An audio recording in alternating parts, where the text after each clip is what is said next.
What a wild year 2024 has been. In fact, this year will be one for the history books, not just a paragraph, not just a footnote, but a whole chapter dedicated to each of the wild and crazy things that happened in this calendar year.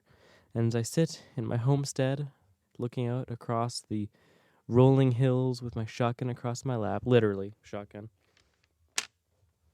Anyways, I can only wonder, what will 2025 bring, and how will the events that transpired in the last 365 days affect what we can expect next year? Ladies and gentlemen, welcome back to the Basement Podcast. I'm your host, Thucydides. I am all alone today. Again, this is kind of just how things go nowadays, and I'm a little sad about it, but you know what? We tried to get something done together, and everyone got sick or something all at the same time. So let's get into 2024 reflections, 2025 predictions, starting with some general themes from Europe and England. This huge conservative shift. We saw some big news regarding Tommy Robinson and free speech in England and the Islamification of England. And of course, some big things are happening there, as well as Nigel Farage's remarkable rise to a remarkable amount of power in a very short period of time. And in the next election for England, which I don't think is too far away, things could change there a lot, and I really think things do need to change there because, again, free speech is getting heavily cracked down upon to the point where even comedy is pretty restricted. Also in Europe, we have France. Their government collapsed. I don't know what that really means for France, and if that means no more France, then sweet, no more France, but awesome. Also across the European elections, there was some big conservative movement, which is awesome to see. Europe has definitely been suffering from the left ideology a lot longer than the U.S. and Canada have been, which is why they're ahead of the curve and already coming back down on the other side, which is great. South Korea had a coup that failed, or sort of did or didn't, and there was a state of emergency and a whole thing, which is super weird. But it sounds like they're back under control, and the North Koreans did not take over, or the communists, rather, did not take over, which is very important. Meanwhile, Syria very recently also collapsed, and the former leader is now like a therapist in Russia or something. Could you imagine being a Russian guy and you're like fricked up because you live in Russia and you go to your therapist or whoever this guy is, and you're like, oh, that's like the former guy who was in charge of Syria and killed a bunch of people but was remarkably nice to Christians. Super weird. That would probably do more harm than good. I don't know if he's a therapist or if he's a psychologist or he's doing something kind of weird. It's like, this guy ran Syria? What the heck?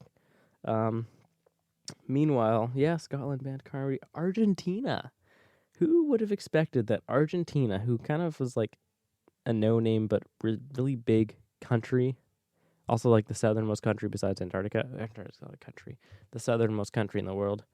I think.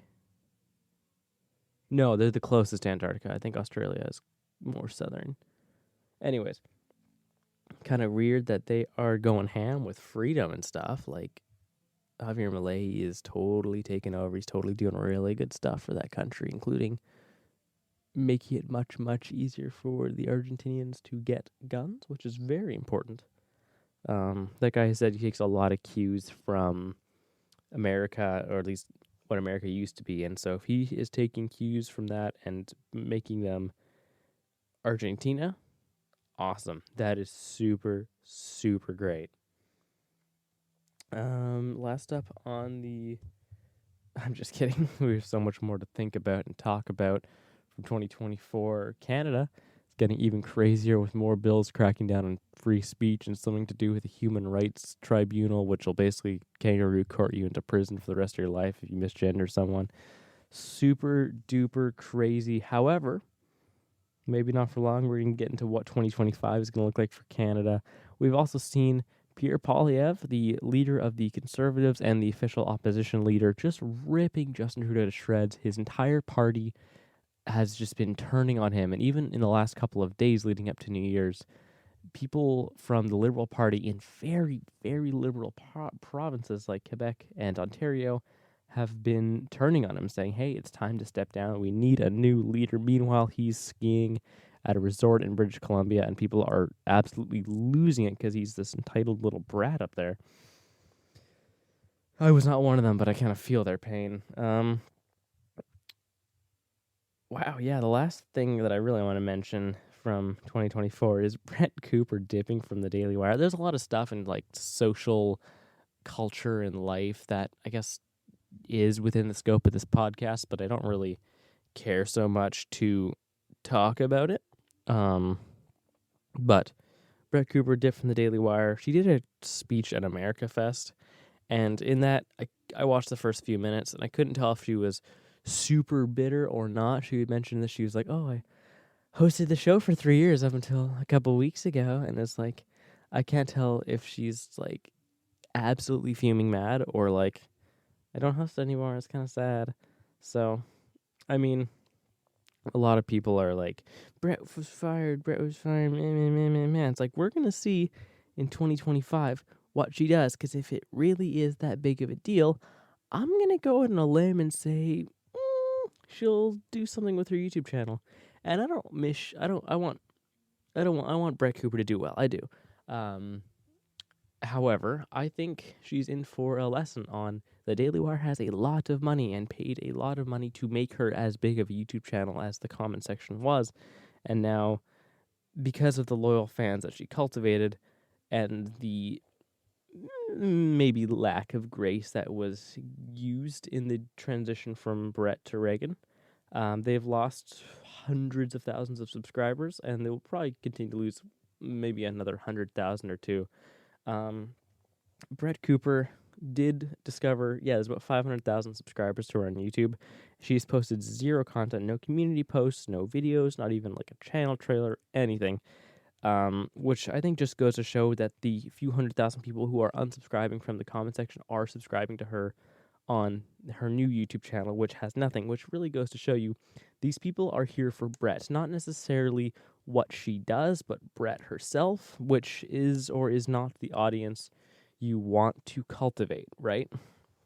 If you have your channel set up based on you, if you change, they're going to do whatever you want, which I think Brett does have to her advantage. However, I don't think these people are going to go there because Brett is so intelligent and well-spoken, much like myself. But they're going to go because Brett's pretty and they still want to marry her, even though she's already married. She's taken, guys. Too bad. So I think maybe when she starts posting videos, she'll get 1 million, maybe 2.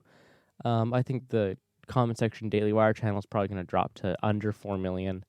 And then they're going to slow down. There's been a serious ratio campaign against the comment section on their YouTube channel. It used to be like 75% dislikes and pretty piddling views. And now there is maybe 50-50 likes, dislikes. At first, people were like moving on pretty quick. Like there wasn't so many comments about, oh, Brett's gone. And it was kind of like, 50-50 comments about Brett leaving and what the video is actually about. And then for the last little bit, it's been all comments about Brett leaving. However, they also have turned down the amount of content they've been producing. Back when it was with Brett, it was twice a day, which is unreal, especially for like 2 8-minute videos a day. But now it's been closer to one every day or two, which I think is more manageable. And if it means that they make better content, which, sorry guys, I think it has been, I think that's what we'll see. So I do feel bad for Reagan because people aren't being very nice about it. I don't feel bad for the Daily Wire, not because I think they did anything wrong here. I don't think they did anything wrong here. I don't feel bad for them because they're not going to feel all that much pain. Sure, they're going to lose some subscribers on one of their YouTube channels, but don't forget that the comment section was only really a little bit bigger than Michael Knowles and Matt Walsh, and Brett wasn't making any movies or documentaries or other series that got views on other platforms. She was just Brett Cooper and kind of cleaned up what Michael Knowles and Matt Walsh and Ben Shapiro didn't get.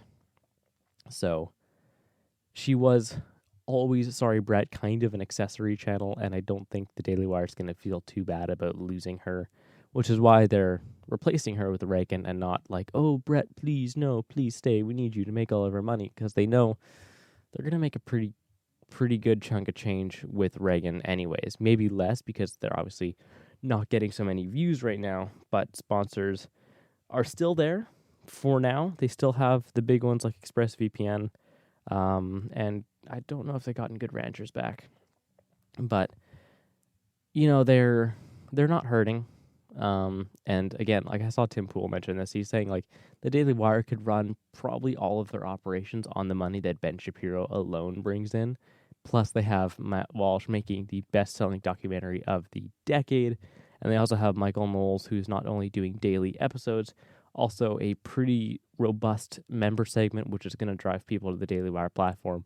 Plus, shows like Yes and No and Michael and that are going to get podcast listeners from maybe a little more outside the Daily Wire sphere. Obviously, you're going to get mostly Daily Wire listeners on a podcast like Michael and you're only going to get Daily Wire subscribers pretty much watching Yes or No. But if you see a video titled "I See Angels and Demons" or "I Had Two Families," like their most recent couple of episodes have been as a recording, you're going to see that and be like, oh, that's actually quite fascinating. And even though it's on the Michael Knowles YouTube channel, if you were to see that on Spotify or something, you wouldn't necessarily think, oh, that's Michael Knowles. It's just the show is called Michael and it's like Michael and the Seer or Michael and the former KGB spy.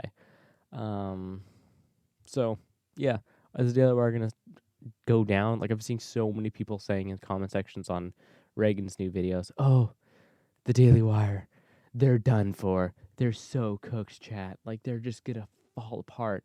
They are not going to lose over 1 million Daily Wire Plus subscribers and over, 9-10 million subscribers across Ben Shapiro, Michael Knowles, and Matt Walsh. Much over 10 million. I don't know how many subscribers Ben Shapiro has, but Michael and Matt both have like 3 each. So, like, you're looking at a lot of subscribers that are only unsubscribing. The Brett Cooper subscribers, maybe a couple of them are canceling their Daily Wire Plus, but a lot of them are only going to be unsubscribing from the comment section. And it's like, oops, oh well. One of their channels that doesn't necessarily convert a lot of people to Daily Wire Plus. Michael Knowles is probably a bigger fish for the Daily Wire because, again, Michael Knowles has a good member segment and is really good at converting things. He's got all these different interviews and whatnot, and then having full episodes, including the member segment, publicly during the election. I think a lot of people coming in because of use code Trump and use code 47 president, 47% off, whatever. You're going to get a lot of people saying, oh, I want to listen to this all the time. I like the member segment. So, yeah, I don't think the Daily Wire is concerned almost at all. And if Reagan continues to bomb, I don't think it'll be for a particularly long period of time because all things blow over eventually. And Reagan has good enough takes that I think she'll be able to rebuild a lot. Not to mention that they are starting from a really, really good place with 4 million subscribers. Even though they're losing tens of thousands a day, it's like, they're going to make a lot of that back in the not too distant future. So 2025, we're also going to look at a rebuilding of the comment section YouTube channel into hopefully something better. Again, no offense to Brett, but Reagan is more interesting. Let's look at 2025. You know what? Let's do it. Donald Trump takes over as president of the United States in 3 weeks, less than 3 weeks at this point, I guess. And there's going to be so many day one things. We recently got a report at a Project Veritas about the EPA just like trying to dump billions of dollars before Trump gets in office, because as soon as Trump gets in, you can say EPA stop spending money and they'll be like, oops, we can't spend money anymore. Good thing we already got rid of over $2 billion. So a lot of shaboingery is going to get cut off on January 20th at 12:04 p.m., which is great. High time. A lot of people are getting upset over Vivek and Elon talking about bringing in skilled Indian laborers. Don't forget, guys, neither of those dudes are in charge of immigration. Neither Vivek Ramaswamy nor Elon Musk are in charge of immigration. And if they're complaining about, H-1B or whatever that little thing is that everyone's talking about right now, they don't get a say in it. They're Doge. They're there to make recommendations to Trump. They're not even a real government agency. They're there to make recommendations to Trump about where they can save money and make the government more efficient. Okay? They don't get a say in let's bring in more skilled Indian laborers. They don't. Don't worry. Relax. just because Elon was on the campaign trail with Trump for a long time doesn't necessarily mean that he and Vivek are basically the vice president. Trump is still the president, and he's going to do whatever he wants, and all Vivek and Elon can do is recommend things. There are the people in charge of immigration, and those are good picks, as far as I know. Seems like all the picks have been really good. Still waiting on that ATF director pick. It sounds like it's going to be this other dude who's like a sheriff or something. I really want it to be Brandon Herrera because that'd be really, really funny if Brandon Herrera was in charge of the ATF, which might make him gay. Just might. Anyways, over in Canada.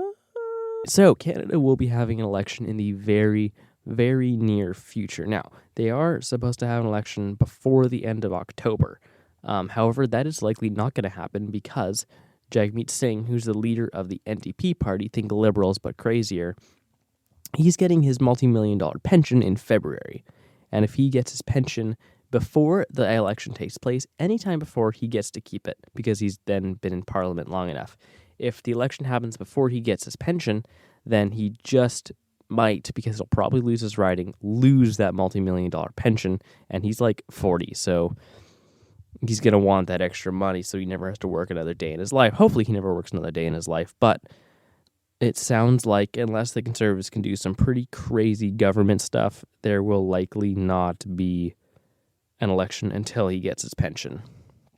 However, that does mean there might be an election in March. Jagmeet Singh, this guy waiting for his pension, is willing to vote non-confidence. He said that just before Parliament recessed for the Christmas vacation, meaning that when they come back, if they vote non-confidence, they would pretty much guarantee to call an election and force the Liberals into an election where they will most likely get absolutely vanquished, and the Conservatives would totally win, and the NDP would become the official opposition with like 30 seats, meaning Conservatives would have pretty much as much power to do almost whatever they want for at least 3 years, which is awesome.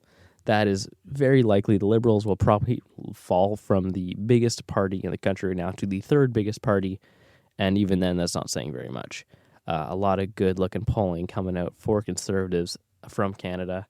However, this Jagmeet Singh guy is a super-duper slimy fish, and he said he's going to vote non-confidence for Justin Trudeau, and then they gave him the opportunity to. The Conservatives pulled up a non-confidence vote, and believe it or not, he voted in favor of Justin Trudeau, so he really is doing whatever it takes for him to get his multi-million-dollar pension, which is super-duper gross, and people know about it, and he is in a riding that could probably pretty easily flip blue because there is a lot of Indian and Chinese people in his riding, and Indian and Chinese people fairly often vote conservatively, although a lot of them vote NDP as well. So we will see. Hopefully he gets destroyed in this next election. I got a new shotgun. That's the shotgun that I pulled earlier in the episode. I got it. It's new. It works. It's a semi-automatic shotgun, which is awesome, and I'm excited. I just discovered that you can remove... It came with a plug in it, and I discovered how to remove the plug. So now it holds 4 rounds, so I can put the plug in, and it'll hold 2 plus 1, so that way I can use it for waterfowl hunting, or I can use it for whatever I want, like shooting criminals. Anyways, speaking of criminals, TikTok is getting banned.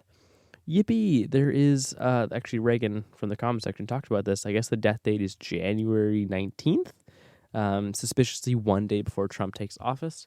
And I guess that date was set by the Supreme Court, which is pretty cool. And hopefully TikTok does get banned because TikTok is a waste of time. And all the people saying, oh, Instagram Reels are not as good. Even Reagan was like, TikTok's pretty entertaining. It's like, fair. Entertainment is a thing that people like. However, TikTok is also garbage. People are saying we should bring back Vines. And then other people are like, no. But it's also like, Vines is like all the short form stuff of TikTok.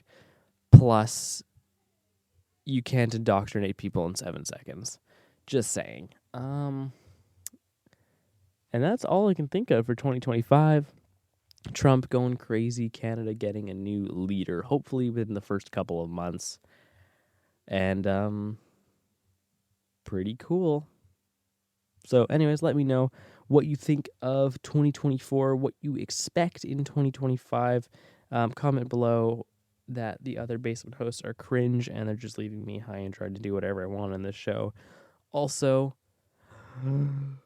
if you heard any music in the background, which I don't think you will, that is courtesy of my sister, and hopefully I don't get copyright stricken for that. And have a very wonderful 2025. Oh, wait, really quick.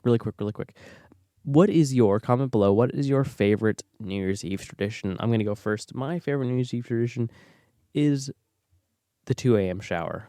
It just hits totally different. Like, you can shower at 2 a.m. any day you want. It's just really, sad because then you're showering at 2 a.m. But on New Year's Eve, you're already up till like 1:32.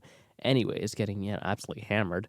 Have a nice shower, steamy, a little bit of music. I usually do an Aftenvidsfanfassen, which is like a Nordic jazz music. If you ever watch virtual videos, then you'll know. It's just vibes. Pure, liquid, unadulterated vibes, plus steam, and Bing chilling. Anyways, have a very good New Year's. Goodbye.